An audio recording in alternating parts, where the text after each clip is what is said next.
tardes. Bienvenidos al Real Instituto de Estudios Asturianos para asistir a la conferencia inaugural del ciclo sobre jardines históricos que coordina persona de todos ustedes conocida, Joaquín Valdeón. Perdón, Joaquín es tu hermano. Bueno, una vez dije Pep Guardiola a un señor catalán que estaba aquí que se llamaba Pep no sé qué, pero en fin. José Valdeón, perdón. Y está aquí además acompañado de los que van a ser los conferenciantes en las próximas conferencias del ciclo, ¿no? Creo que es una cuestión que hay que hacer notar que los jardines históricos realmente no han sido objeto de mucha atención en Asturias, y yo creo que el que lo sean ahora es básicamente labor y mérito de José Valdeón. Y creo que en el IDEA supimos ver, o yo creo que nos pareció oportuno hacer ciclos de esta naturaleza, porque creo que es algo que no se estudia. El IDEA nunca se había ocupado de esto, y creo que otras instituciones, hasta donde yo sé, tampoco, ¿no?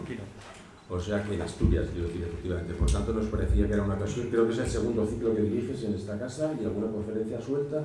Una conferencia y primer ciclo. Y primer ciclo, sí, efectivamente. Por tanto, no voy a hacer más que esta breve y conexa presentación, y le doy la palabra a José Valdeón para que haga la presentación del ciclo y haga una breve presentación de los conferenciantes de las próximas sesiones. Muchas gracias. Buenas tardes.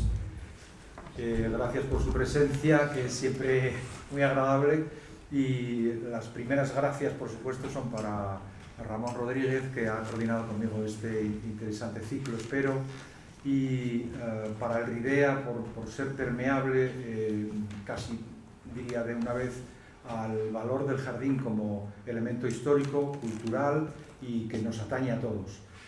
Yo ahora daré una primera aproximación al patrimonio jardinístico asturiano, y lo que quiero es presentarles a los próximos ponentes que dan las siguientes tres conferencias.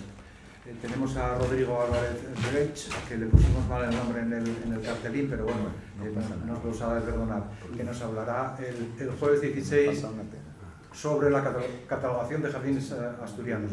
Rodrigo es doctor en geografía, y ha hecho una exhaustiva catalogación de jardines, y por orden del Principado llevó a cabo la necesaria para incoar los expedientes. Él nos lo contará, para declarar los jardines históricos que tiene Asturias, y nos va a explicar brevemente en qué consistirá su charla.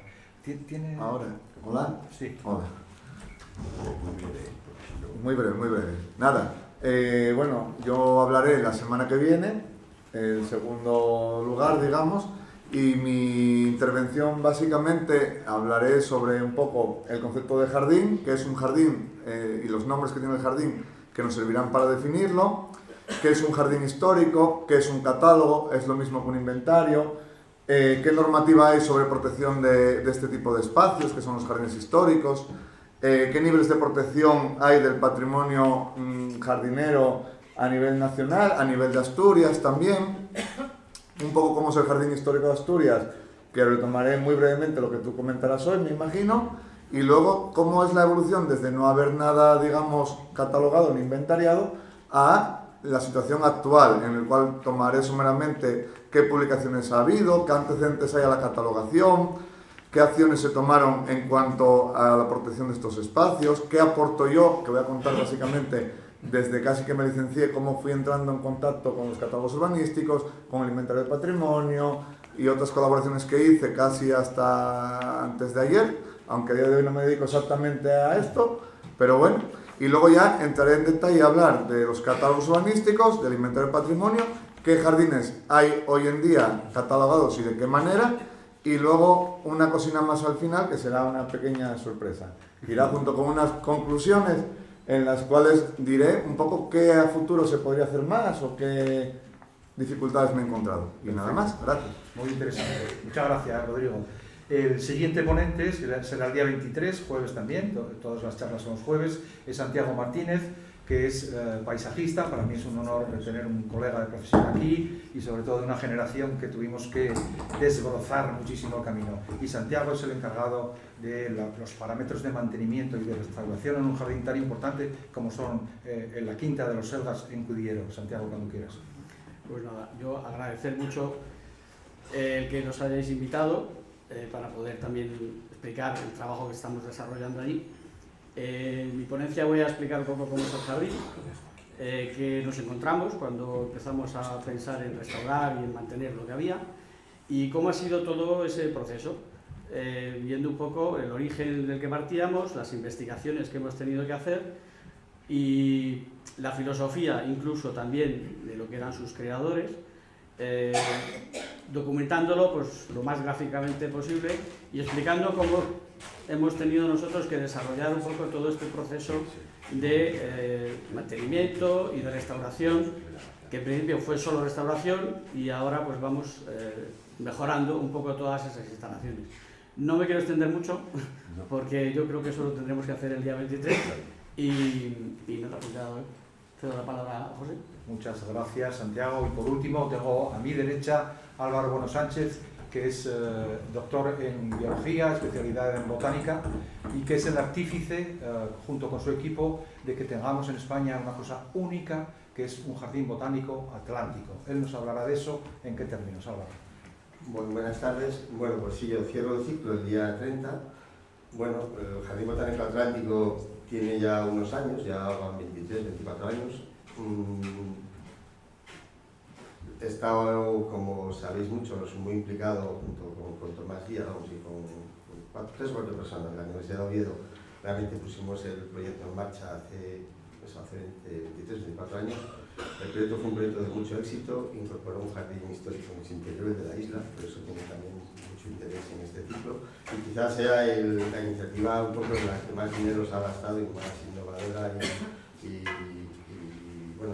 potente que se ha hecho en Asturias en las últimas décadas en jardinería. Bueno, es un buen momento también para, pues yo cuando me planteó José esto, lo pensé y dije, bueno, pues sí, adelante, no pasa nada, yo no tengo miedo, soy valiente y no me cuesta nada. Han pasado ya unos años, ha enfriado un poco la crisis que hubo y entonces aprovecharé también para intentar hablar con los responsables actuales y a ver si podemos decir unas palabras del futuro de ese jardín, que ojalá lo tenga. Y bueno, también aprovecho para comentar que, bueno, como lo comenta José, pero quizás ya nos acaba de comentar Tomás Tomás, o tú, sí, Tomás, sí, que es muy que estas ponencias luego van a ser publicadas en el RIDEA, lo cual está bien, porque al final cada registro escrito de lo que hablemos, que siempre es útil en una sociedad como esta, en todo lo digital, desaparece al final. Bueno, pues muchas gracias. Voy a invitar a mis compañeros a que cierren. Procedería, según el protocolo, presentar al conferenciante de hoy, al director del ciclo, pero no merece la pena, porque todo el mundo lo conoce y entonces lo que yo iba a decir me iba a quedar muy corto y creo que es mucho mejor que la gente pues se quede con lo que sabe y no con lo que yo pudiera decir. Y sin más preámbulos, nosotros bajaremos para poder ver esto. Voy a decir que apaguen un poco las luces y te dejamos aquí solo. Perfecto. Bien, bueno. Bien, ¿no? Sí, perfecto.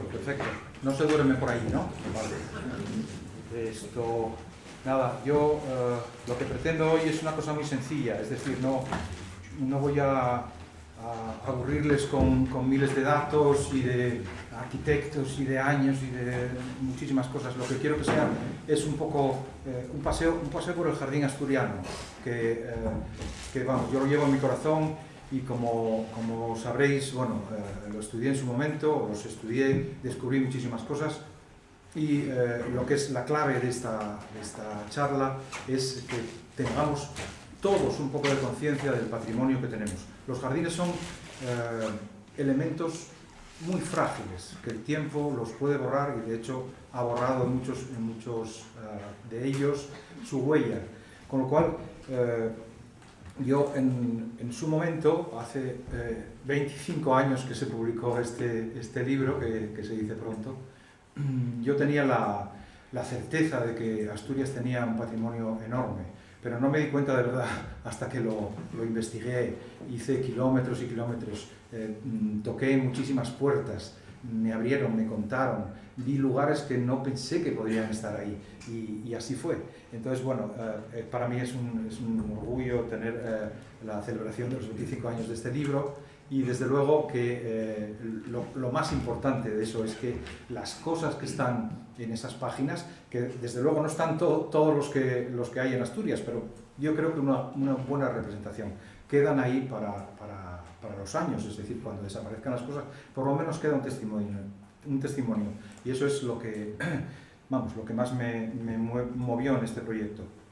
Jardines que son, bueno, como este que veis aquí, que es muy sencillo. Esto es Villa Mayagüez, en Tox, cerca de Navia, y bueno, es un jardín. ¿Qué es lo que tiene un jardín? Esto es un jardín de indianos, como muchos que veremos, otros no, y lo que tiene es una intención, es decir, que lo que hace el promotor, el dueño de esa finca, cuando construye esta casa, que por cierto sus planos vinieron de Puerto Rico, creo que es, no lo recuerdo, pues es definir un espacio como algo que es parte de una vivienda.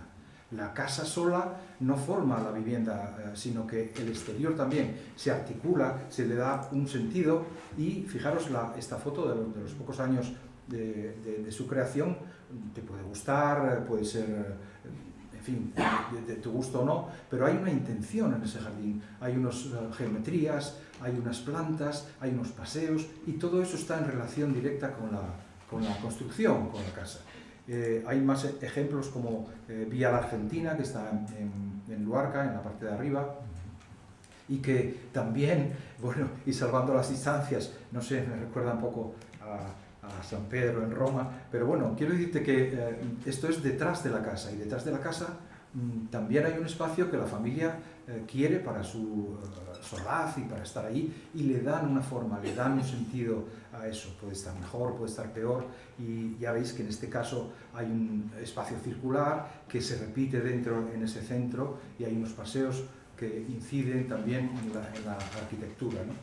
O ejemplos como este de Villaviciosa, es el Encanto, que es el nombre de los almacenes que tenía la familia en Puerto Rico, si no me equivoco. Yo a lo mejor digo Puerto Rico y es Sebastopol, pero bueno, que más o menos. Donde no solo una vivienda, que en este caso es de los años 20, es de estilo regionalista, tiene unas construcciones, lo mismo que los caminos, lo mismo que los bordillos, esta pérgola que está hecha con unos materiales, como veis, de primera calidad. Pues toda esa intención es lo que forma los jardines, lo que les da sentido, y lo que tienen en este momento para nosotros de históricos, porque esto ya veis que tiene un siglo de antigüedad. Esta es la parte exterior de la pérgola. Eso es una casa que se ve fácilmente desde cuando entrabas antes a Villaviciosa por la carretera vieja, estaba ahí delante. Ejemplos también como este, que es un historicismo de la vertiente francesa. Su arquitecto es Sainz de los Terreros, un arquitecto madrileño de prestigio en la época, y que tuvo un desarrollo de jardín maravilloso. Y además es que el propio arquitecto hizo una distribución, pero el famoso Pedro Mújica, que fue un hombre muy importante de esas primeras décadas del siglo en Asturias, hizo otro plano que los propietarios dijeron que era el que les gustaba. Esta es una parte de esa casa. Y aquí, por ejemplo, por mencionar algo, porque la vegetación, aunque no la puedo nombrar y no puedo dar, aquí encontré un Stiadophytis verticillata, bueno, que os suena chino, no es latín, pero es una conífera de un crecimiento lentísimo, que tendría 2 metros cuando yo la vi aceptar, y tenía 80 años, 80 o 90 años, con lo cual, y son joyas que se ven por ahí. Y esta es la Quinta Jardón, de la misma familia, de otra rama, en Ortiguera, en Coaña. Y bueno, es una propiedad que tiene aquí sí, a ver si encuentro.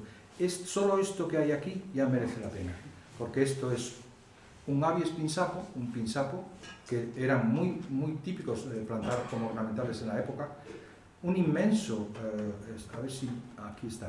Esto es un tejo columnar, fijaos qué porte tiene, es enorme, y esto es un olmo llorón. Solo por ese trío ya merece la pena ir ahí y darles un beso a estas maravillosas criaturas. Esta propiedad tiene un túnel de verdor, que era algo que se hacía en el barroco, por ejemplo, ¿no? Hacía estructuras y se formaban. Esto es realmente bueno, lo que queda de ese túnel de verdor, porque no se cuidó, tal, pero bueno, la intención, como digo, está en estas propiedades y se hizo y se cuidaba y se tenían los jardineros apropiados para que esto estuviera en perfecto estado de revista cuando venían las familias, sobre todo en verano. Y esto que parece un poco no sé, cómo deciros, a los xoles, ¿no? Como decimos aquí.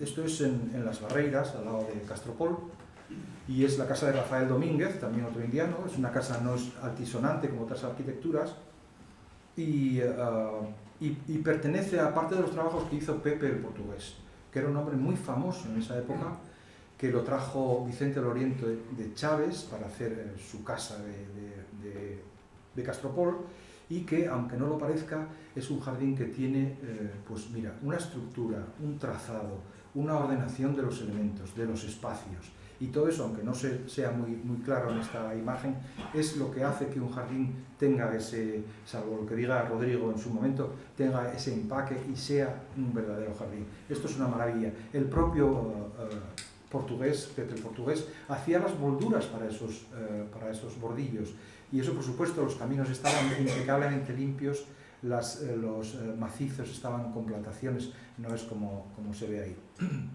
Ejemplos de que se heredan del pasado, ¿no?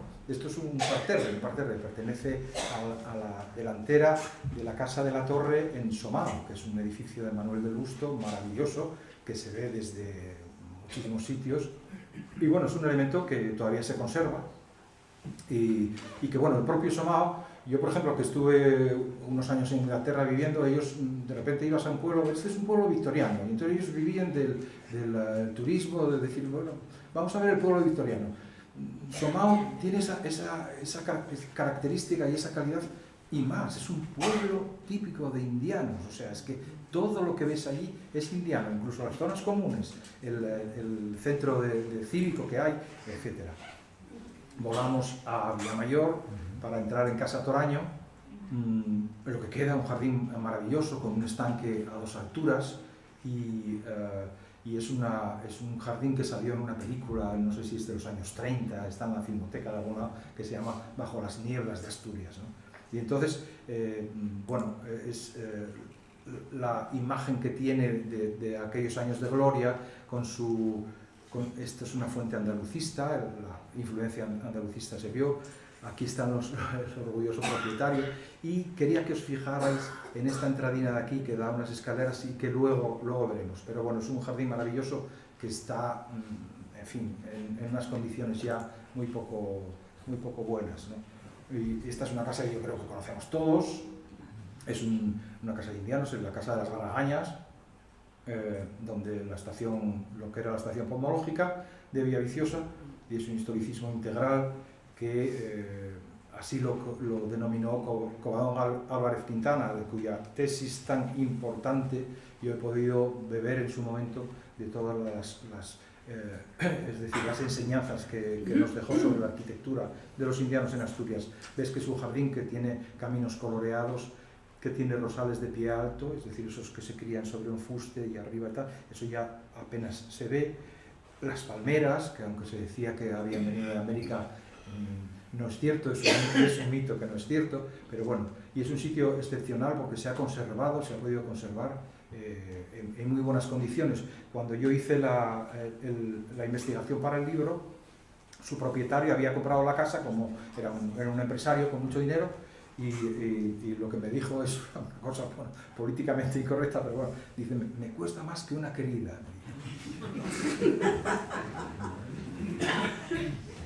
La Gonzala, en Soto del Barco. Lo que tiene, en mi libro, desde luego se puede ver esto con mucho más detalle, hay infografías, luego enseñaré alguna. Pero lo que tiene, por ejemplo, es esa intencionalidad que os hago, que os entre por la cabeza.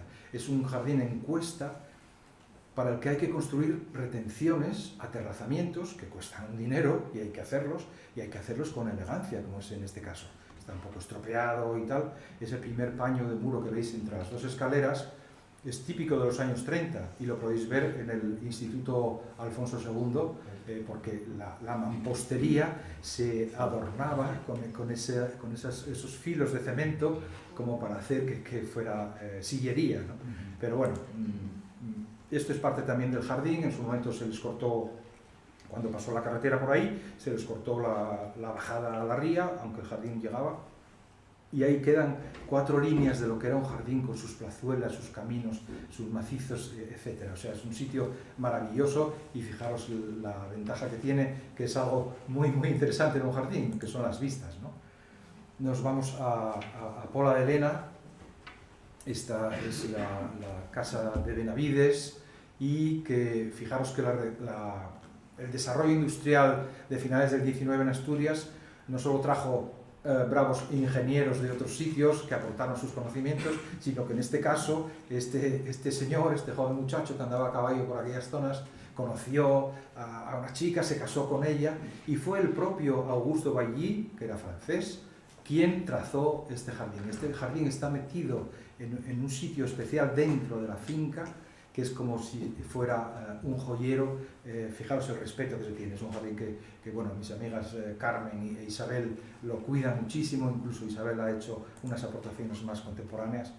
Y bueno, en este caso, aunque al final voy a hablar un poco de los ornamentos, en este caso, este es el de Vía Magdalena, en Oviedo. Vía María Magdalena es su denominación original, ¿no? Y solo por sacar la figura, porque la estatuaria es parte de los jardines y tiene una tradición enorme, ¿no? La mitología, en este caso, es un sátiro, un fauno, hay muchas representaciones de este tipo, y esta misma estatua en hierro la hay en el Parque del Muelle de Avilés, que vemos fugazmente después. Debajo de esta estatua, eso que veis de Boj es lo que queda de algo que se llamaba mosaicultura, la mosaicultura histórica, que eran unos pequeños, digamos, cuadros con boj y que se adornaban no solo con plantas de flor, sino con plantas de hojas coloreadas, con lo que se lograba ese efecto maravilloso. Cerámicas Grisasola en la Venta del Gallo. Yo no sé si os dais cuenta, pero una pérgola de esta calidad impresionante y que está hecha 100% de grés. No veréis una pérgola de grés, yo creo que en ningún lado del mundo. Ahí está languideciendo.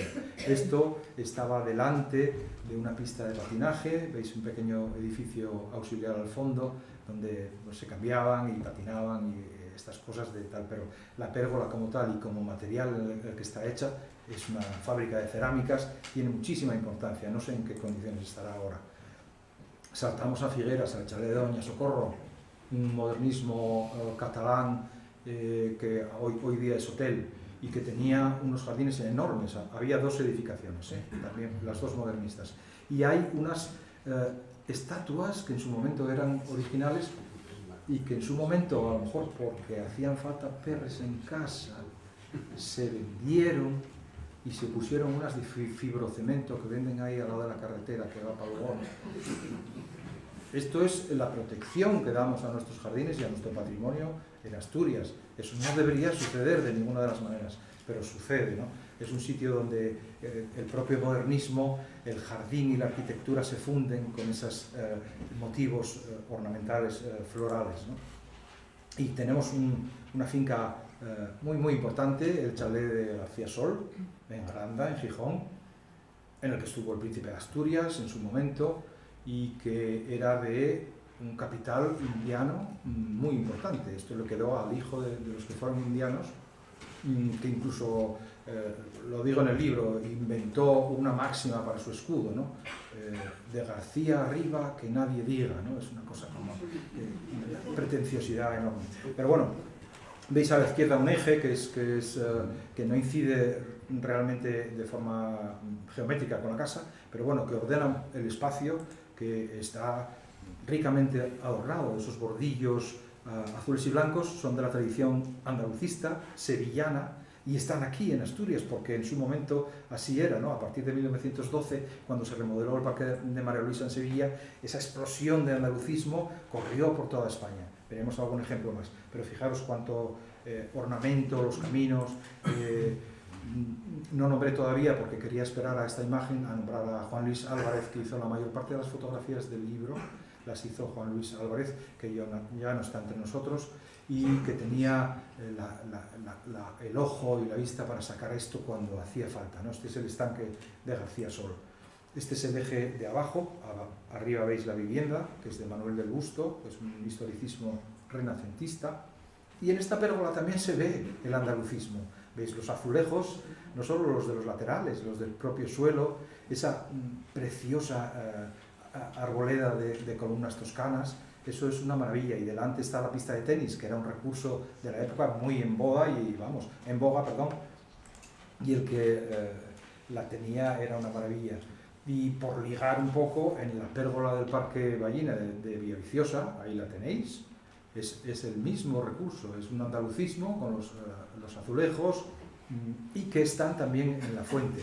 Fijaros alrededores de la fuente, algunos machaqueos que tiene por ahí.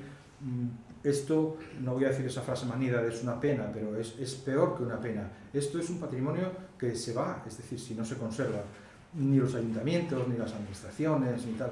Y hay dinero, porque hay fondos europeos para todas estas cosas, pero parece que no tiene la suficiente. Para poner juegos infantiles de colorinos y todo eso, lo que quieras. Pero para esto, que no necesita demasiado, no hay. Y eso es lo que trato de reivindicar. Una fotografía que conseguí me consiguió mi amigo Fran Díaz Fáez, que está aquí, que es del Parque del Muelle de Avilés, cuando se estaba haciendo, a finales del siglo XIX, casi nada, ¿eh? Es una maravilla. Veis que hay adornos vegetales muy elaborados, se está construyendo el kiosco, y bueno, los árboles todavía no han crecido a lo que tienen, al volumen que tienen ahora. Después, poco después, se añadió una colección de estatuas que vienen de la tradición del hierro, es decir, de la fundición de hierro. Parte de lo que hacía eran ornamentos para jardín, y el Parque del Muelle de Avilés es muy rico en eso, tiene una... en fin, y yo estoy actuando precisamente en el patio de esta casa en la actualidad, no lo quería dejar de decir. Otro parque, estamos ya en zonas como más públicas, ¿no? Es el Parque Vicente del Oriente de Castropol, con un edificio de Juan Miguel de la Guardia, nada menos, y que tuve el honor de restaurar en 2011 para el centenario de la estatua de Francisco Villamil, que murió, como sabéis, en el año 98, defendiendo los intereses de España como marino en Cuba. Y bueno, ahí está, delante de esta capilla, se ve ahí en la esquinina, la capilla de Santa María del Campo, que fue de lo poco que resistió un incendio, no me acuerdo el año, 1715, por decir algo, a lo mejor no es. Pero delante de esta capilla, que es una maravilla, había esos juegos infantiles infernales en este espacio. Menos mal que los pudimos trasladar. Lo que pasa es que el alcalde me dijo, bueno, sí, los movemos, pero tienes que dejarme algunos en el parque. Y ahí están. No voy a utilizar palabras malsonantes. La casa de Conchaeres, desde la Fuente de las Ranas del Campo San Francisco. El Campo San Francisco, bueno, luego Rodrigo el próximo día hablará de jardines históricos, su por qué no, porque se pidió que se hiciera histórico para teóricamente protegerlo. No sirve de nada, un papelín no sirve de nada, si no hay una intención por parte de las administraciones. Y aquí, perdonadme, pero no la hay. La casa de Conchaeres, que bueno, desapareció, ¿y qué vas a hacer? Fijaros que tenía un invernadero de 3 pisos, eso es el invernadero de Conchaeres, que estaba lleno de plantas tropicales, era una maravilla. Yo conocí la casa por dentro, fíjate si soy viejo. Pero bueno, a lo que voy, el Campo San Francisco, y siempre lo digo en los paseos que damos en verano, los paseos guiados por el Campo San Francisco, el Salón Bombé. El Salón Bombé es un elemento único y además tiene que ser integralmente. Todo el salón, los canapés, esos que veis a la derecha, que están hechos en cemento porque porque el cemento se empezó a utilizar a principios del siglo XX, como sabe muy bien, que me lo dijo mi hermano Luis Valdeón, que está ahí, como elemento ornamental, porque ya no había que gastar tanto dinero en canteros, porque las molduras se podían hacer mucho más rápido. Fue un elemento más frágil, pero que se utilizó muchísimo. Ahí está.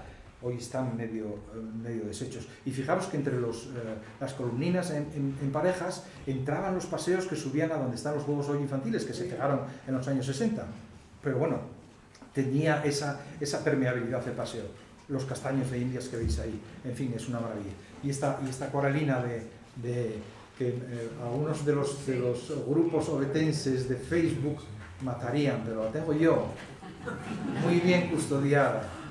No la vendo por nada, no, lo digo broma, es pública, lo que pasa es que hay que saber dónde está para hacerle la foto.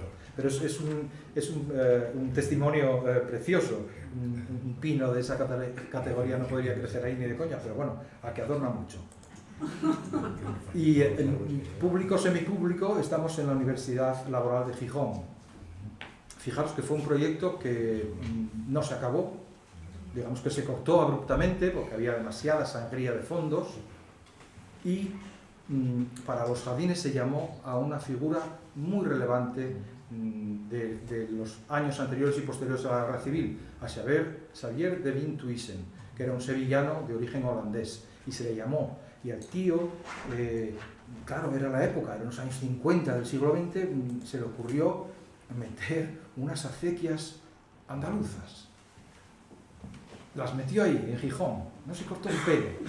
Y resulta que jamás pudieron tener agua porque la construcción fue tan mala que nunca tuvieron agua. Es decir, que se perdió todo el sentido. Tuve bueno, esto es una postal de la época, fijaros qué monada, esto es una maravilla de cómo estaban los juegos de agua, supuestamente. Aquí debía haber una fuente que nunca se realizó. Y tuve la suerte de poder hacer la restauración de estos jardines con mi querido arquitecto Alfonso Toribio, que ahora no está en horas buenas, pero tuvimos la suerte de hacer eso. Llamamos a uno de los mejores ingenieros hidráulicos de España en paisajismo, Chema Orbañanos, y por fin el jardín tuvo agua. Dice una de las columnas de la filosofía de restauración de jardines que en cualquier intervención se tiene que rescatar o se tiene que respetar la esencia que dio lugar a ese jardín. Un jardín de acequias sin agua no era nada, y nosotros tuvimos la suerte de poder ofrecérsela y dársela otra vez. Esto, hay veces que cuando uno restaura, si no hay nada, el repristino, que no había documentación de lo que había aquí, esto es lo que hay delante de la fachada este, que es la principal, la de entrada a la Universidad Laboral, pues bueno, intervenimos de manera contemporánea. ¿Y qué pasa? Que aquí no es una invención, todos esos cuadros, rectángulos, etcétera, están supeditados a la moldura de 0,60 que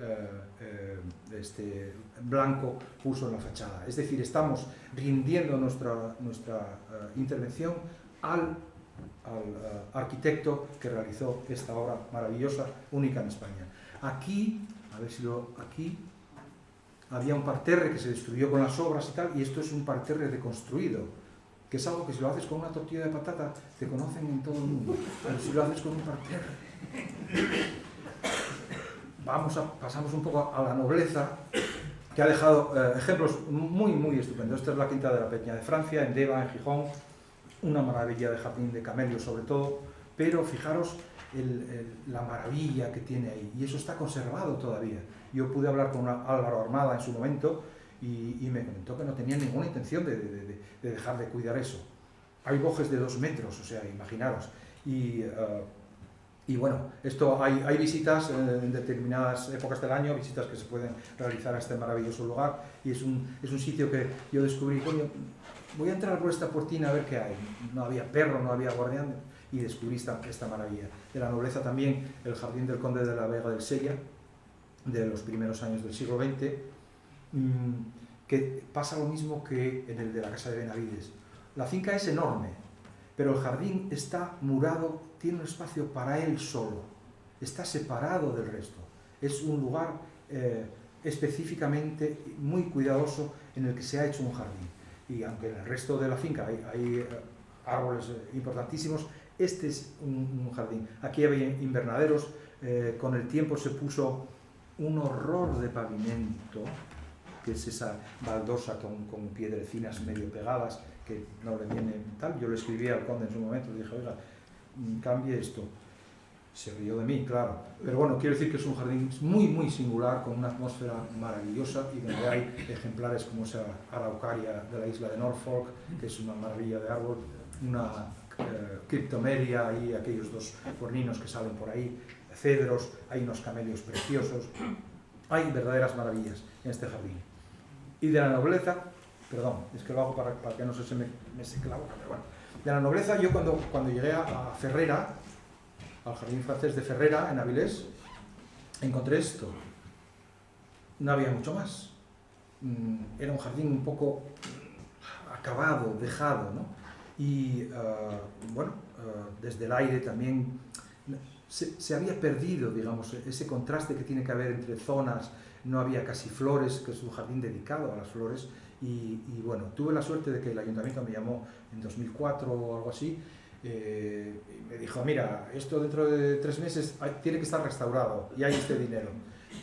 Las cosas ideales para restaurar un jardín te dicen que lo tienes que estudiar durante meses, hacer toda la investigación, y te dicen, mira, no tenemos tiempo, hay que actuar. Y lo que hicimos fue rescatar precisamente eso. Las elipses están puestas en su proporción debida. Los bojes, que antes estaban podados a la manera de la dictadura, los pusimos a otro lado y pusimos esas bolas. Y esto, que debería ser un sitio dedicado a las flores, bueno, en algún momento las tiene, pero bueno, debería ser el ayuntamiento muchísimo más cuidadoso. Fijaros en las elipses, que ya van perdiendo la forma de elipse, porque el jardinero da el corte y ya son casi círculos, cosa que no debería permitirse. Y en este primer círculo que tenéis delante debe haber 30 flores cuando debería haber 300. Entonces yo no sé, ¿a quién se le ocurre? Mira, es mejor que no pongas nada a que pongas tres florinas de empezado por M. Y no puede ser. Pero bueno, el jardín más o menos, estuve el otro día, más o menos va tirando para adelante. De la nobleza tenemos, bueno, rescaté este plano, esto es del Marqués de Muros de Nalón, que es un plano de 1877 con las fincas, con su nombre, a lo que se dedicaban.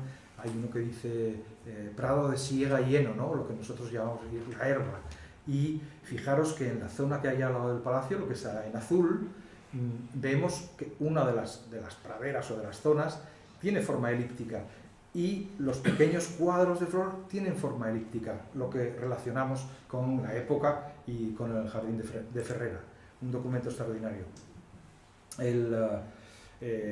Evaristo Valle, la Fundación Museo Evaristo Valle, donde se tutela la mayor parte de la obra de este maravilloso autor asturiano, y que Alina Brown y Guillermo Basagoiti lograron, y todavía lo logra su hijo Pablo, que esto esté a flote, ¿no? Eso es una maravilla. Es un jardín que debe un poco toda su esencia a un cónsul inglés que lo tuvo en la década de 1880 y que le dio un poco esas formas, y que está cuidado como tal. Y bueno, yo tuve el placer también de explicarlo en un programa de la 2 que se llama Jardines con Historia, y les expliqué un poco este jardín, por qué esas topiarias, es decir, esas formas recortadas de esa manera. En fin, todo está en los medios si lo queréis consultar de alguna manera. Pero es un sitio que tiene el orgullo, lo mismo que tiene Selgas, que luego veremos algunas cosas, pero que nos explicará Santiago en su momento, de estar conservado de una manera muy como un jardín se debe conservar, lo cual no sucede en casi ningún otro. Entonces, bueno, tenemos que darle ese mérito que es el que tiene.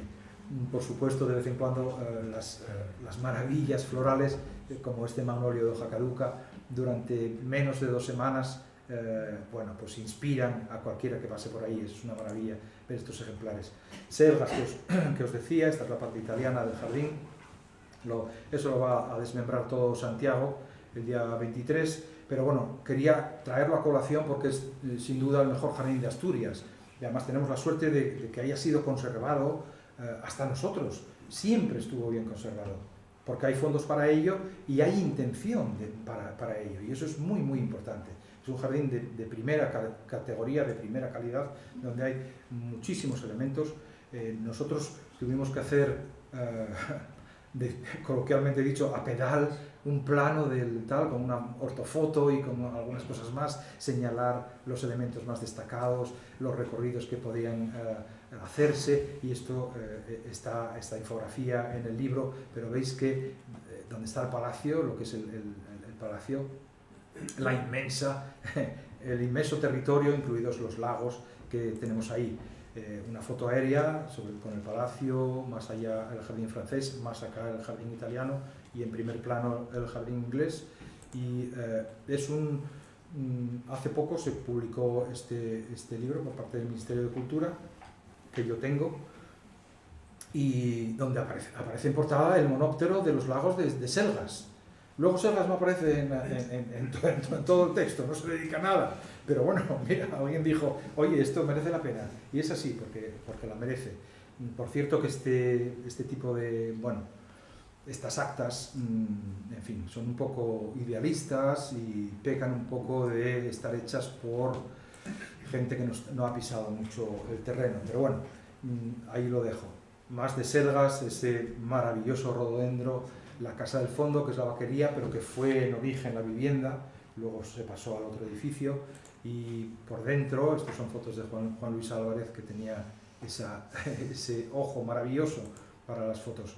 Y los invernaderos, que no es el único sitio que los tenía, hay muchos sitios, en el Marqués de la Vega del Sella, por ejemplo, los tenían, y ahí aquí en este caso sobre todo, muchas orquídeas y begonias y plantas de ese tipo, para cuando venía la familia o lo que sea, poder adornar las estancias de la casa, que de otro modo estarían cerradas, no percibirían la luz y no podían. Los invernaderos, hubo bueno, bastante desarrollo de ellos en Asturias, quedan muy pocos. Pero por ejemplo, está hecho por encargo en Inglaterra para los Selgas, y de hecho la entrada principal tiene la S de Selgas en el frontón, o sea que casi nada, ¿no? Es un elemento de un valor tremendo.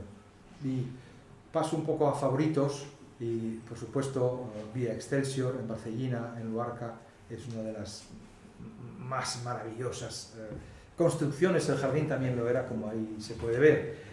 Fijaros que aquí hay también elementos de mosaicultura de la que hablábamos antes, la verdadera, la histórica, no la que se hace ahora en 3D, que os voy a dar un ejemplo. El famoso perrito, este Pupi que hay en el Guggenheim de Bilbao, eso es mosaicultura en 3D, eso es de finales del siglo XX, y hay autores que tengo que lamentar que lo confundan con la verdadera mosaicultura, porque esto es una cosa que la mosaicultura en 3D en Montreal y en Quebec se hacen unos festivales impresionantes que son de fama mundial, pero la mosaicultura histórica es otra cosa y no debería confundirse. Yo tuve la suerte de estar con una de esas dos chiquillas con 93 años en esos jardines. La fortuna se había ido y esta señora vivía protegida en casa de la hija de una de las sirvientas de esa casa. Fijaros cómo es la vida. Conservaba su collar de perlas, la subimos ahí con una sillina y bueno, era una cosa. En mi libro está escrito porque me impresionó muchísimo. Y esa señora recordaba los viajes en vapor, Buenos Aires, en fin, toda aquella época que ya casi no existe, y que en este sentido nos podría servir de ayuda la película Titanic, no por el hundimiento, porque además coincide con el año de apertura de esta casa, que fue 1912. Cuando uno es más joven, pues también tiene la oportunidad de subirse a estos sitios. Yo entré en cantidad de sitios y bueno, sentir esa fuerza enorme de la arquitectura de Manuel del Busto en un edificio como este es realmente muy, muy emocionante. Y recordarlo ahora también. Por supuesto, Valdesoto, en Siero, un jardín que, bueno, está bastante mal, pero bueno, tuvo un esplendor extraordinario. Fue un jardín maravilloso, maravilloso. Tenía estos parterres de brocado que estaban perfectamente cuidados, un túnel de verdor hecho de magnolios, que estaba perfectamente podado en su época y que tenía una serie de estatuas clásicas hechas en cemento, con lo cual el sufrimiento con los inviernos de Valdesoto era muy grande. Pero bueno, ahí están esos elementos y muchos más que hay. Esta estatua que está en la Gran Pradera y que lo cuento siempre porque me parece muy simpático de contar. No sabíamos qué era. Yo en todos mis libros de estatuaria no había, de ornamentos, no había manera de encontrarlo. Entonces no había internet. Y de repente, viendo un Ola, que jamás leí uno en mi vida, pero en la portada aparecía el príncipe Carlos con el culo de este señor detrás de él en bronce, claro, no en cemento. Pues escribimos a la casa de Su Alteza Real y nos contestaron. Es el gladiador de los Borgia que se encontró en el mar en 1500, no sé qué. Y pudimos dar ese dato. Está, lógicamente, sufriendo los embates del tiempo. Este es el gran parterre central, Yo conocí a Tomás, el jardinero que cuidaba aquello, que era hijo de jardinero, y que me decía, mis primeros recuerdos de infancia son limpiando hierbas en estos camininos. Fijaros, jardineros de raza. Ponía todos los años estas maravillas porque, en este caso, la familia ya no tenía demasiado tal. Esto se ha convertido en un fartódromo, en un sitio donde se van a comer bodas y tal, y se llamaron, fijaros la infografía de este parterre, la elegancia que tiene, el equilibrio y cómo están plasmados esos elementos dentro de este, que hubo que construir un edificio entre el palacio y este parterre para que no diera la sensación de que estaba mal orientado respecto del Palacio Barroco. Y aquí llamaron, para hacer esto, cuando se convirtió, llamaron a un señor que tiene un gran vivero en La Moraleja, en Madrid. Oye, ven aquí a ver qué... Bueno, sí, tal. Y esto, que eran las cajoneras donde se plantaban las plantas, las semillas para conseguir las flores que adornaban y tal, dijo, no, esto sobra.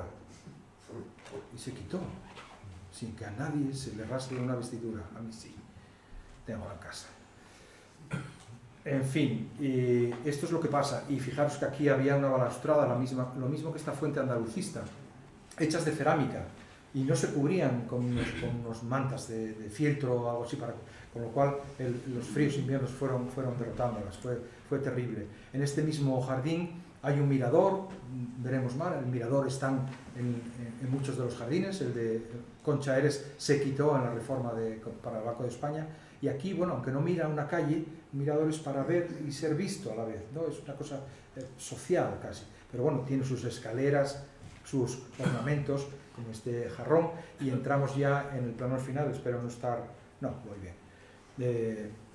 Quiero decir que todos estos elementos que forman parte de la dinámica de los jardines están ahí para verse. Al lado de Grao hay una serie de casinas que tienen, pues, por ejemplo, esta ninfa, que es como las estatuas del Parque del Muelle de Avilés, hijos de la industria del hierro, ¿no? Se compraban por catálogo, te mandaban el catálogo, a ver, esta y esta, y las ponías en el jardín si querías o si las querías pagar. Ornamentos que entran, como este de influencia andalucista que vimos antes, en los propios bancos a través de los azulejos, ¿no? Y bueno, en este caso, muy bonito, pero digamos que el paisaje, las vistas están a las espaldas, pero bueno, se puede interpretar. Y en Casa Toraño de Villamayor os decía, fijaros en esa entradina, fijaros qué escalera entra para la parte baja del estanque.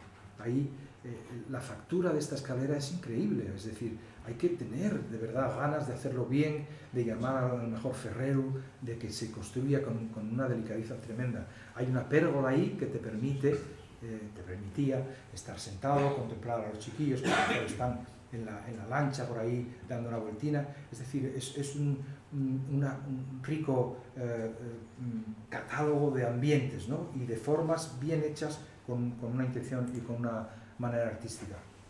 Este no es un mannequin piece, pero está claro que el rodaje tiene ganas. Pero bueno, como fuentina está muy bien porque además las fuentes aportan murmullo, aportan sonido, aportan frescura, sensación de frescura.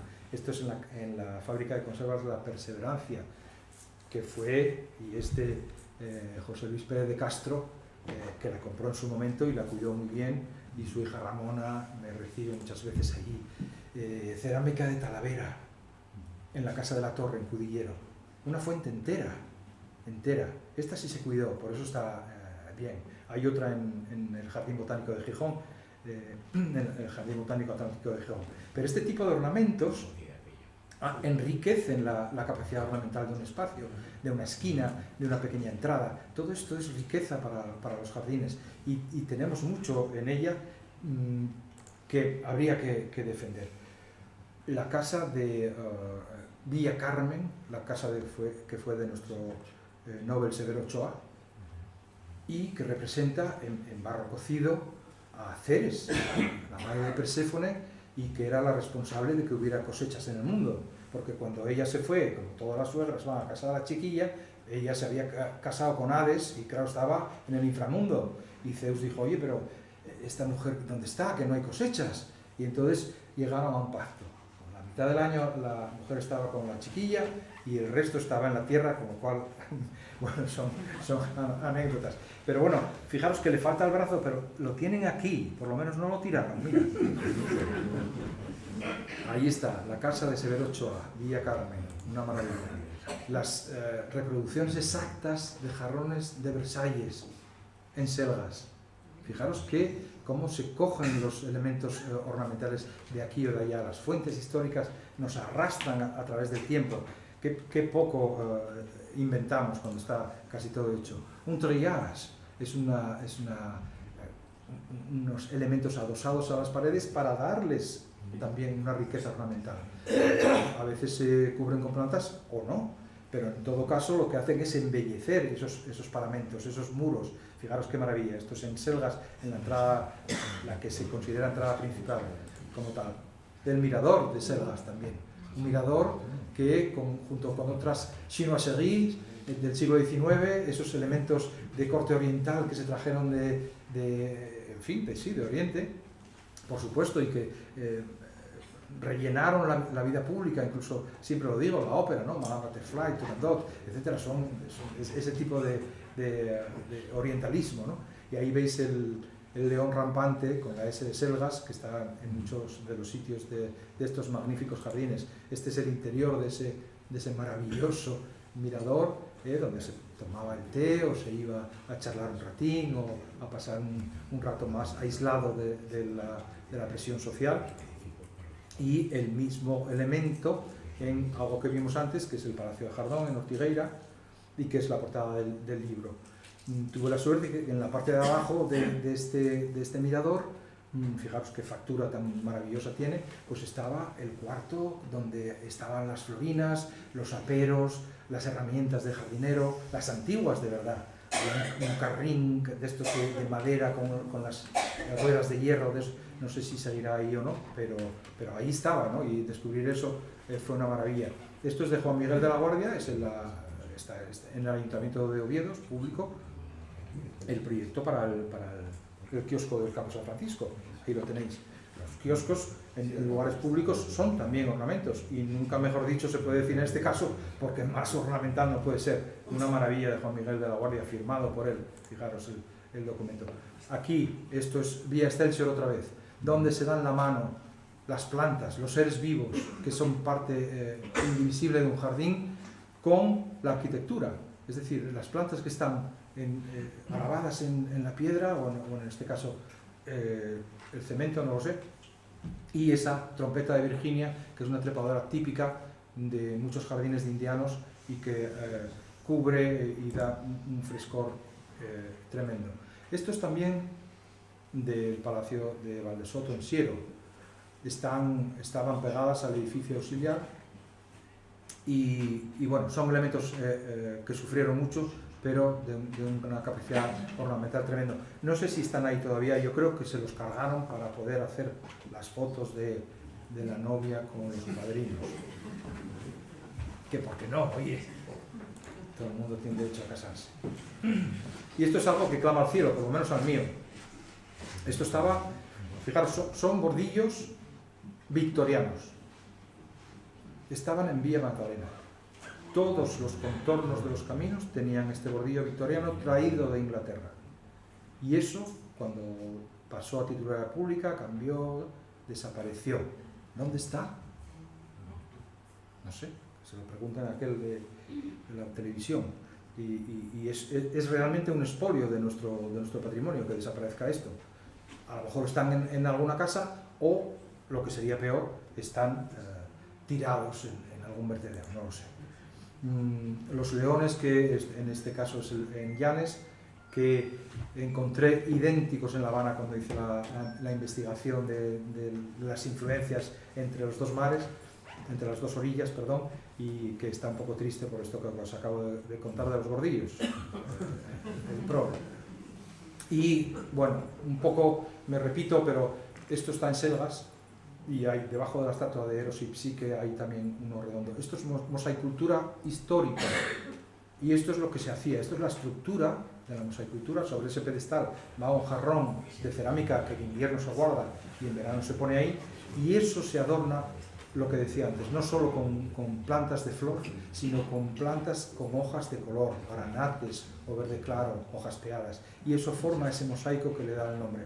La mosaicultura original fue una superposición de lo que eran los macizos de flores con el carpet bedding que llamaban los británicos, que eran hacer estos dibujitos con plantas diminutas haciendo, y yo creo que es un elemento que se debe respetar y que se debe tener en cuenta. Esto existe, lo tenemos, y no se debe llamar de otra manera, como he visto en algunas publicaciones, que es que me da un poco de cascancia, pero bueno. Y para despedirme esta fotografía recordando que las plantas, todo el acervo vegetal que tenemos de plantas ornamentales en los jardines, que ha traspasado fronteras, porque lo digo muchas veces, si la planta ornamental o la flor ornamental asturiana, si preguntas, oye, pues la hortensia, pero si pudiera hablar sería en chino, con lo cual podemos darnos cuenta de que los jardines reciben todas las influencias, en nuestro caso por la climatología de zonas similares a la nuestra, y que, bueno, espero que os haya gustado. Muchas gracias.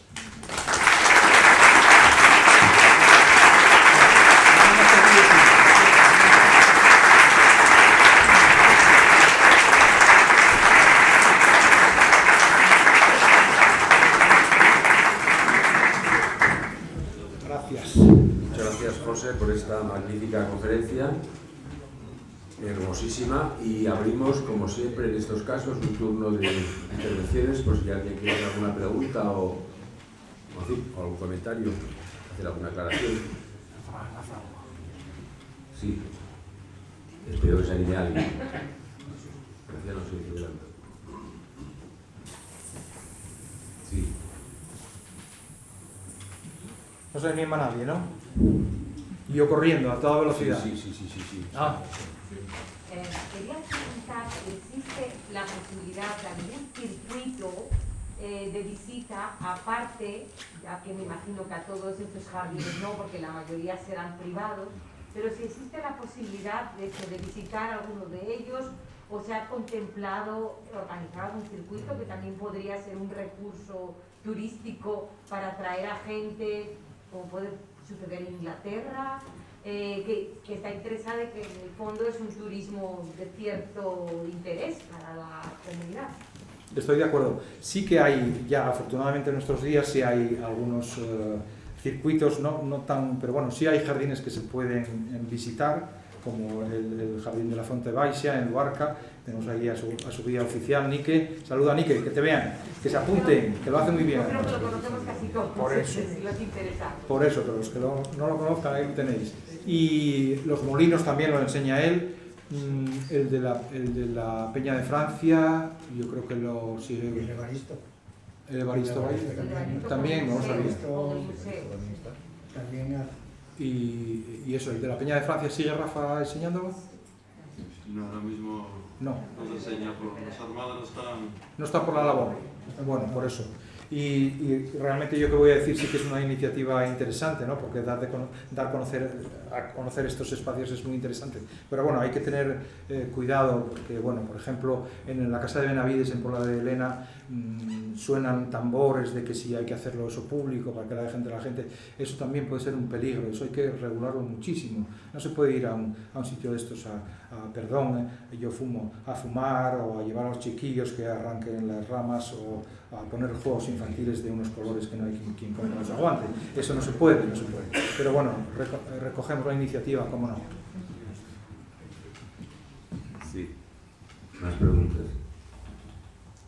¿Qué relación había entre el jardín y lo agropecuario? ¿Había en esas casas zonas limitadas para el jardín y zonas para cultivos hortícolas?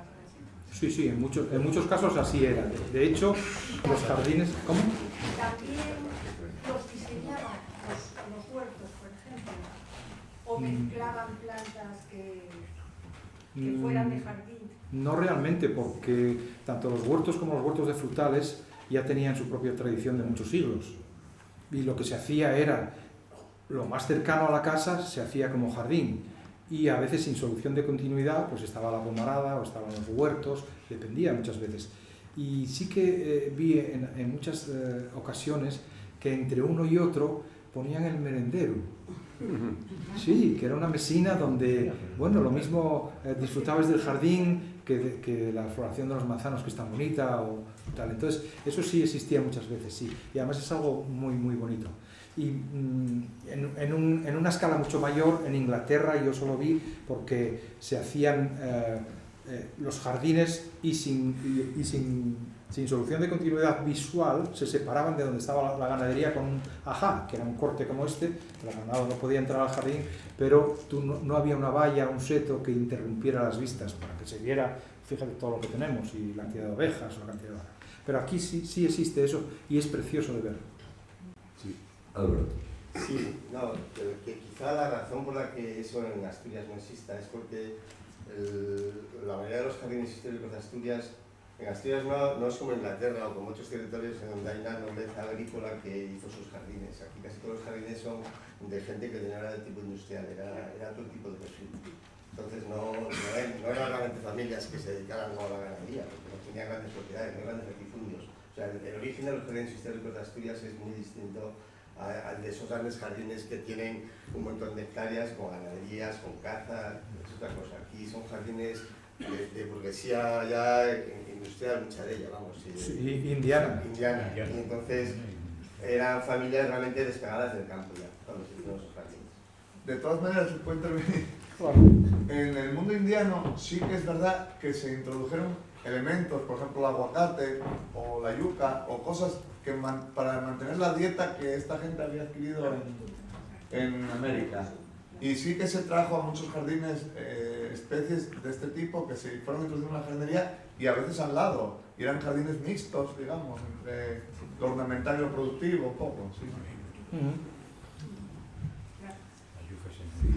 ¿Más preguntas? Sí. ¿Nadie más se anima?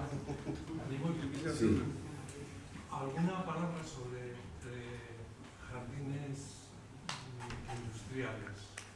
De la industria del principio del siglo, del final del siglo XIX, principio del XX, como el fulminato, por ejemplo, las secuoyas que nos enseñaste una vez, o en Coyoto, quiero decir en Lugones, también con secuoyas. ¿Has investigado algo ahí? Sí, bueno, lo que pasa es que no era una cosa, digamos, generalizada, son casos muy, muy puntuales, pero bueno, sí existen. ¿Hay alguno más? ¿En Lugones te refieres al de la venta del gallo o no? La primera, yo creo. Ah, no, al jardín ese de... Sí. Bueno, realmente lo que tenemos que tener en cuenta es que el arrastre del jardín entra en la segunda mitad del siglo XIX en Asturias. Antes había alguna cosuca, pero no grandes cosas. Y eso se hace por emulación, porque la gente empieza a viajar, porque hay más ejemplos que se pueden seguir. Entonces, en las industrias, aunque fuera de manera marginal, es decir, cerca de la casa o en otros lados, sí se añadían ese tipo de cosas. Y, por ejemplo, la fábrica de conservas La Perseverancia, que antes la nombré, muy de paso, pero tenía un jardín tal cual, y era una parcela estirada, muy estrechina, que pertenecía a una empresa de esas, de un marino que construyó su torre para ver en las entradas y las salidas de los barcos y que añadió esto a su, digamos, industria, ¿no? Pero bueno, son casos bastante contados. El tema de las coníferas, como esas secuoyas que mencionas, pertenecen también a la influencia del 19 de la época victoriana, donde muchas coníferas se plantaron, como por ejemplo en la granja de San Ildefonso, en la parte exterior, y ahí están, ¿no? Y son ejemplares muy bellos. Pero bueno, en la industria es muy contadas ocasiones, hasta donde yo sé, ¿no? Una pequeña precisión, la venta del gallo es llanera, no Lugones. Perdón. Mira. De llanera soy. Más preguntas, por favor, y comentarios o correcciones, porque claro, esto de la venta del gallo... Una pregunta por aquí. Sí. Sí, era Pasa para acá. ha hecho un comentario sobre esa intervención que se hizo en... Hacia acá un poco para que la gente oiga, por favor. Sí, había hecho un comentario sobre esa modificación o esa renovación que se hizo en los jardines aledaños a la Universidad Laboral. Y entonces yo le quería preguntar si hay algún tipo de iniciativa digamos, en jardinería contemporánea, ¿no? Si se sigue de alguna manera con proyectos nuevos. ¿En general dices o ahí? En general aquí en Asturias, sí. Bueno, tengo que arrimar el asco a mi sardina, no me queda nada. Es que es verdad, coño. Afortunadamente algo se está haciendo, Y yo, por ejemplo, tengo algunas intervenciones públicas que son contemporáneas. El contemporáneo, bueno, es un saco donde entran muchos conceptos, pero bueno, de lo último que puedo hablar y de lo que estoy orgulloso es de la rotonda y sus zonas aledañas al lado del Palacio de los Deportes, que es la nueva entrada a Oviedo. Ahora estoy involucrado en la franja izquierda hasta lo que llaman el ARPA, desde esa glorieta. Y eso, por ejemplo, es algo que es de corte contemporáneo absolutamente.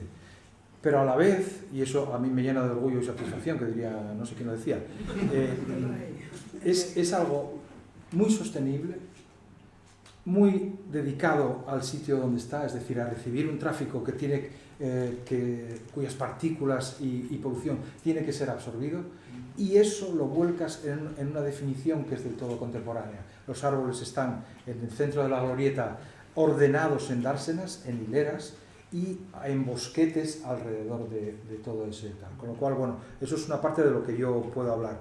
En otros casos no conozco tanto, pero bueno, yo creo que ya la tendencia está un poco arraigada y seguiremos trabajando, vamos, los que trabajemos, no solo yo, por supuesto, en ese sentido, sí. Y quizá la última ya, ahondando un poco en eso, se puede avanzar digamos, en una ciudad con jardines verticales, fachadas quiero decir, fachadas vegetales, como hay algún ejemplo, muy pocos aquí en España, las azoteas, se puede trabajar en eso, prepararnos un poco para esto que se avecina. Bueno, ¿se oye por ahí o no? Sí, ¿no? Un poco más alto. Sí, ¿no? Esto, bueno, jardines verticales, azoteas, bueno, hace unos años todo lo que había que hacer era en jardines japoneses. Aquello pasó y ahora son jardines verticales. Mira, yo las modas no me gustan nada. Me parece que está muy bien, y por ejemplo lo de Madrid, de Caixa Forum y otros muchos ejemplos que hay, pero bueno, tiene un coste adicional tremendo. Y luego lo que tú dices que es muy muy interesante en España y que no se hace, son azoteas ajardinadas, porque eso, y las fachadas, si estuvieran bien planteadas también, eso controla las temperaturas de la ciudad, de los edificios, y evita mucho gasto de energía, es cierto, es muy cierto.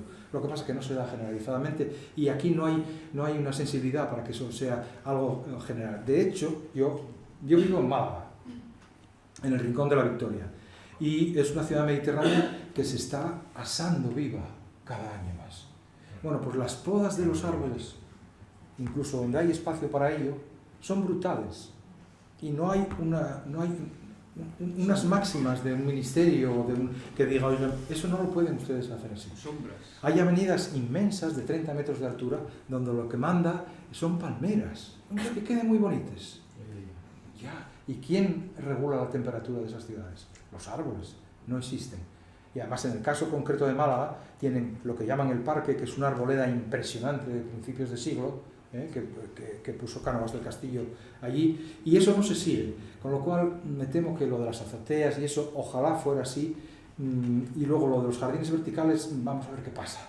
Bueno, yo entiendo que eso es una moda, pero lo que decimos, incidir en eso en las administraciones públicas para literalmente protegernos de unas alzas de temperaturas que son brutales, incluso aquí en Asturias, me parece fundamental.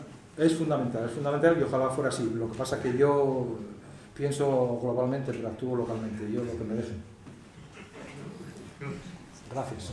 Sí, ¿más preguntas hay?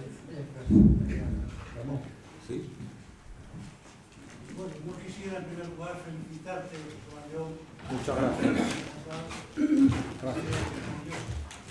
Quisiera preguntarte como experto en jardines, ¿cómo valoras las actuaciones, por ejemplo, que se hacen en jardines como el Carpo San Francisco, con todas estas actuaciones de cara a las fiestas navideñas y demás, que que se inunda el campo con toldos y con pistas de patinaje y cosas. ¿Cómo se compatibiliza un jardín con estas situaciones? ¿Cuál es tu opinión? Bueno, no es fácil responder a eso, porque parece que si uno responde una cosa es de un color político y si responde otra parece que es de un color político.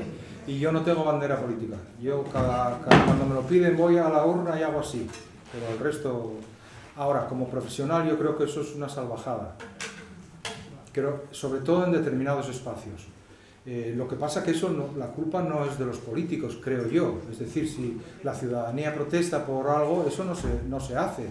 Entonces, si la ciudadanía lo que le presta es la pista de tal y poder llevar a los chiquillos y poder verles cabres ahí, los quesos de no sé dónde y el pichuflán, pues no hay ningún problema. Quiero decir que eso es parte de lo que todos somos responsables, todos. Entonces, no, eso de cargar contra unos o contra otros, yo creo que no. En mi querido Campo San Francisco, querido para todos nosotros, estoy seguro, y absolutamente en el Salón Bombé no debería hacerse eso y debería gastarse dinero en cuidarlo y en restaurarlo, cosa que no se hace, efectivamente. Pero yo hasta ahí puedo leer, no hay más. Gracias. Yo quería incidir en una idea que hemos hablado y os conoce, que falta la tradición estética, por ejemplo, de otros países que nos circundan. Por ejemplo, Portugal tiene la influencia francesa e inglesa, ¿no? Por ejemplo, aquí no la tenemos. ¿Cómo ves tú las perspectivas de futuro de cara a que esto se vaya modificando? Por ejemplo, con experiencias como Jardín Botánico, ni te cuento, ¿no? Pero eso trasciende, esto pasa a la educación, esto lo tenemos en la universidad, hay sensibilidad. Ya. Es muy difícil, querido Fran Díaz Faes, es muy difícil. Nosotros tuvimos una interrupción que se llama dictadura, donde muchos aspectos de la cultura se cercenaron, entre ellos el paisajismo, la jardinería, la tradición, y eso es muy difícil de recuperar. Desde luego se está recuperando cada vez más. Aquí tengo gente que conozco que forman grupos de amigos de jardines que tienen colecciones botánicas, como mi amigo Miguel, que tiene un arboreto ahí en Cornellana, la Viesca del Regidor, que eso es para caer para atrás, y más gente que cada vez está. Pero cuesta muchísimo. Y luego, con permiso de los arquitectos aquí presentes, algunos de los cuales conozco, al ponerse en manos, al desaparecer la figura del jardinista y del paisajista, que en otros países sí se conservó, al estar en manos solo de los arquitectos, eso mermó un poco la calidad de las actuaciones. Afortunadamente muchos de ellos ya llaman a un paisajista y, por ejemplo, en los proyectos en los que estuve involucrado en paradores nacionales, la propia administración del Estado obligaba a que en el equipo hubiera un paisajista, con lo cual ya algo estamos ganando. Y por otro lado hay un aspecto que siempre menciono y que te agradezco la pregunta, porque por ahí va la cosa, y con esto vamos a terminar, me parece, Ramón. Bueno, si no hay otra pregunta, es la falta flagrante de jardineros profesionales, jardineros que sepan lo que hacen. Vivo cerca, aquí cuando vengo, cerca de Yamaquique, hoy paso por allí y veo unos árboles que planté yo, precisamente, mandé plantar en su momento, y los han dejado en una cosa así, en un sitio donde no molestan, donde no perjudican a nadie. Y esa tendencia, por ejemplo, es muy fácil quitar. Es muy fácil quitar. Ese árbol ya queda marcado para el resto, las enfermedades, etc. Entra por él y además se pierde toda su personalidad, porque cada árbol tiene su manera de desarrollarse, su manera de florecer. Los chupones que va a dar eso son una porquería. Yo entiendo que eso en algunos casos hay que hacerlo, porque los espacios son reducidos, pero donde no, ¿por qué? Porque se aburren los jardineros. No hay un criterio que diga, oiga, esto no puede ser así, esto no puede ser así. Y lo mismo pasa cuando, y lo veo aquí mismo, por ejemplo, en la Plaza de Porlier, ponen esos macizos con mezcla de colores. Oiga, usted no pone un calcetín de cada color, no puede ser eso. O sea, tiene que haber un criterio que diga esto es así hasta el fondo. Es decir, todos esos aspectos que están mejorando muchísimo, espero que sigan así. Y bueno, con este tipo de ciclos, por ejemplo, que tengo que agradecer al Real Instituto de Estudios Asturianos y por supuesto a Ramón Rodríguez, que puso todo su empeño en que esto se llevara a cabo, la verdad que se lo agradezco infinitamente. Espero que algo sirva para valorar lo nuestro y para que siga circulando la savia de la jardinería. Una cuestión mínima. El santullano, por favor, ¿qué solución le ves? Paisajísticamente. Que no se está tratando de momento. Es que es un sitio donde nadie quiere meter mano porque eso, entre la fábrica de armas, Santullano, la autovía, no sé qué, no sé cuánto, bueno, no hay manera. Yo, si me dejaran, te daba una solución que estoy seguro que calaba, pero nadie me lo pide, entonces, y gratis no lo doy. Bueno, así, sí. Adelante, sí. Sí, ¿no habría manera de crear, digamos, algún tipo de formación, sobre todo para la gente que trabaja en instituciones públicas como los ayuntamientos, para que no mutilen los árboles, o por lo menos para que no planten especies que no van a dejar precisamente prosperar? Estoy pensando, pues, Oviedo está lleno de ejemplos, me imagino que como la mayoría de las ciudades españolas. La entrada de la autopista, precisamente del bulevar, si no recuerdo mal, está llena de magnolios que cada año mutilan. ¿Qué sentido tiene un magnolio grandiflora mutilado todos los años, como decimos? Y por otro lado, hay una voluntad de continuar ese paseo que se ha hecho en la zona del Palacio de los Deportes hacia el ARPA, hacia el centro, porque también sería crear una conexión para la gente de esos barrios, que no me incluyo en ellos, pero creo que también hacer solo esa parte y dejar coja lo otro, que es la conexión con el resto de la ciudad, me parece que hay falta algo. Bueno, sí, son dos cosas completamente diferentes. A los ayuntamientos y menos a las contratas de jardinería les importa un bledo que sus jardineros sepan algo más que cavar y llevar plantines de aquí para allá. Les ofreces una serie de horas al año de reciclaje y de aprendizaje y no las admiten. Entonces, no hay más preguntas, señoría. O sea, es que ya la cosa no va... Y eso enlaza con lo que comentaba Fran, es decir, esa franja entre el Palacio de los Deportes y lo que llamamos la FABA, no se atreven a meterle mano. Al final me temo lo que va a pasar, que es que venga, en fin, una mente y haga ahí una barbaridad. Pero como no se atreven, pues de momento eso queda así. Ojalá se resolviera, aunque no fuera yo. Porque un día yo intenté hacer el paseo, pensé que estaba completo, pero me topé con la zanja esa que al borde de la autopista y dije, pero esto, a ver, aunque no haga una actuación relevante, pero por lo menos continuar el paseo por ese lateral de la autovía no debe ser tan complicado. Digo yo que no tengo ni idea de eso, que soy floja. Pero continuar el paseo. Yo a eso no puedo. Para que la gente pueda llegar al centro de la ciudad caminando. Sí, andan buscando asesoría urbanística en el ayuntamiento. Mira, yo, si me permiten la maldad, creo que hay una actuación urbanística. Si me permiten la maldad, a propósito de esa pregunta, hay una actuación urbanística pendiente muy golosa aquí en Oviedo, que es la fábrica de armas, que está en ese entorno. Con lo cual, tocar eso va a ser políticamente incorrecto. Me temo. Sí, más cuestiones, más preguntas, si no ya vamos terminando. ¿Alguna otra pregunta? Pues nada, muchas gracias al conferenciante, al paisajista, al gran historiador de nuestros jardines y cultivador, ¿no? Y muchas gracias a ustedes por haber asistido a esta conferencia, que es la primera de 4 que en las próximas semanas tendrá lugar en este salón de actos. Muchas gracias, buenas tardes.